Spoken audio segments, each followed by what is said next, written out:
ஆதியாகமம் 32 அதிகாரம் 7. அப்பொழுது யாக்கோபு மிகவும் பயந்து வியாகுலப்பட்டேன். இங்க யாக்கோபுடைய ஒரு மனுஷன் உங்களுக்கே தெரியும். அந்த மனுஷனை இப்ப எதெல்லாம் பிடிச்சிருக்குன்னு பாருங்க. மிகவும் பயம் பிடிச்சிருக்கு, வியாகுலப்படுறான் மனுஷன். எதனால ஒரு மனுஷனுக்கு பயம் அதிகமா பிடிக்குது? எதனால ஒரு மனுஷனுக்கு வியாகுலம் அதிகமா வருது? நீங்க நல்லவங்களா இல்லைன்னா உங்களுக்கு பயம் பிடிக்கும். நீங்க அடுத்தவங்களுக்கு துரோகம் பண்ணி பாருங்க, நிம்மதியா இருக்க முடியாது. எத்தனை பேர் துரோகம் பண்ணிருக்கிறீங்க, எத்தனையோ விதத்துல ஏமாத்துறீங்க. தேவனை ஏமாத்துறீங்க, குடும்பத்தாரை ஏமாத்துறீங்க, வேலை செய்ய இடத்துல ஏமாத்துறீங்க. நிம்மதியா வாழ முடியுமா? வாழவே முடியாது. இங்க யாக்கோபு பயப்படக்கூடிய சூழ்நிலை பிடிக்கும், வியாகுலம் அடையறான். காரணம் என்ன? தன் சகோதரனை ஏமாத்து, தன் சகோதரனுக்கு கிடைக்கக்கூடிய அந்த ஆசீர்வாதத்தை வஞ்சித்து மனுஷன் எடுக்கிறான். நிம்மதியா வாழ முடிஞ்சுச்சா? வாழ முடியல. ஏமாத்துக்கு காரணமா இருந்த தாயை பிறகு பார்க்க முடிஞ்சுச்சா? பார்க்கவே முடியல. இங்க பாருங்க, உன் சகோதரனுடைய கோபம் தனியும் மட்டும் சில நாள் அவனிடத்திலே இரு. அப்ப அந்த தாய் பையனை தப்பு பண்ண வச்சுட்டு எங்க அனுப்புறாரு? மாமா வீட்டுக்கு. சில நாள், எவ்வளவு நாள் ஆச்சு? 20 வருஷம் ஆச்சு. யாக்கோபு திரும்பி வரும்போது ஆளு மண்ணுக்குள்ள போயாச்சு. கவனமா இருங்க. யாக்கோபு அங்க ஓடினார், போயிட்டு 2 நாள் வந்துடலாம், அங்க நல்ல உபசரிப்பாங்க. மாமனாரு யாக்கோபு காட்டிலும் 1 மடங்கு மேலதான்.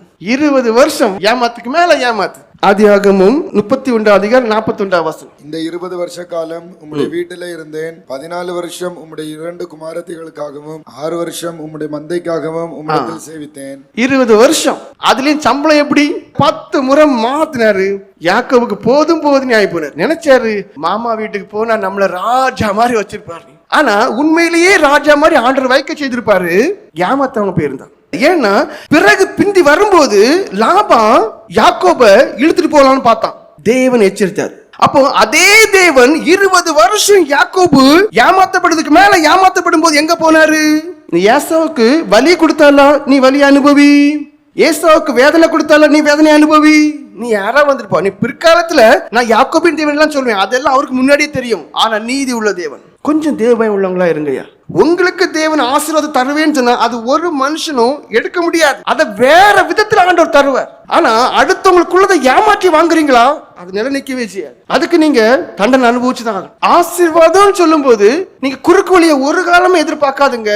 குறுக்கு வழிக்கு உங்க பிள்ளைகளை ஆயத்தப்படுத்தாதுங்க. கடைசி இந்த பிள்ளைங்க ஆசீர்வாதமா இருக்காது.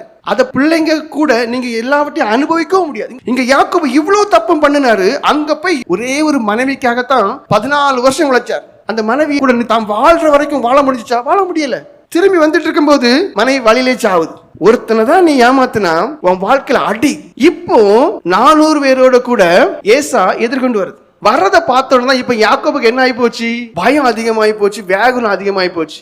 இப்ப மனுஷன் என்ன பண்றாரு? அப்படியே தனித்து இருக்கிறார். ஆதியாகமம் 32 அதிகாரம் 24 வாசிங்க. 32 24.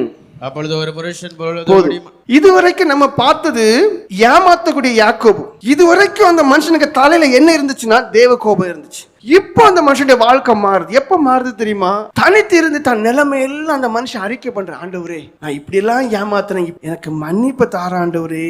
இங்கதான் அந்த வாழ்க்கை மாறுது பாருங்க. நீங்க ஆசீர்வதிக்கப்படணுமா? உங்க தப்ப உணருங்க. அந்த தப்பை என்ன செய்ய மாட்டேன்னு சொல்லி பொருத்தனை பண்ணுங்க. அதுக்கு காரணமா உள்ளவங்கிட்ட மன்னிப்பு கேளுங்க. சரி செய்ய வேண்டிய காரியங்களை சரி செய்து பாருங்க, உங்களுக்கு ஆசீர்வாதம் உண்டாகும். ஆதியாகமம் 32 அதிகாரம் 29 கடைசி பாகத்தை வாசிங்க. என் நாமத்தை கேட்பானேன் என்று சொல்லி அங்கே அவனை ஆசீர்வதித்தார். அதான் முக்கியம். நீங்க முழிச்சு இருந்து கண் விழிச்சு ஜெபம் பண்ணி பாருங்க, அந்த தேவன் உங்களை பாக்குறாரு. உங்க பிரயாசங்களை பார்த்து ஆசீர்வதிப்பாரு. யாக்கோபு ராம் முழுவதும் ஜெபித்தார். அந்த தேவனை பாருங்க, இனி உன் பேரு இஸ்ரவேல் என்று அழைக்கப்படும் என்று ஆசீர்வதிக்கக்கூடிய தேவனா இருக்கிறார். உங்க வாழ்க்கைய நீங்க அர்ப்பணிச்சு பாருங்க, உங்களுக்கு விடுதலை கிடைக்கும்.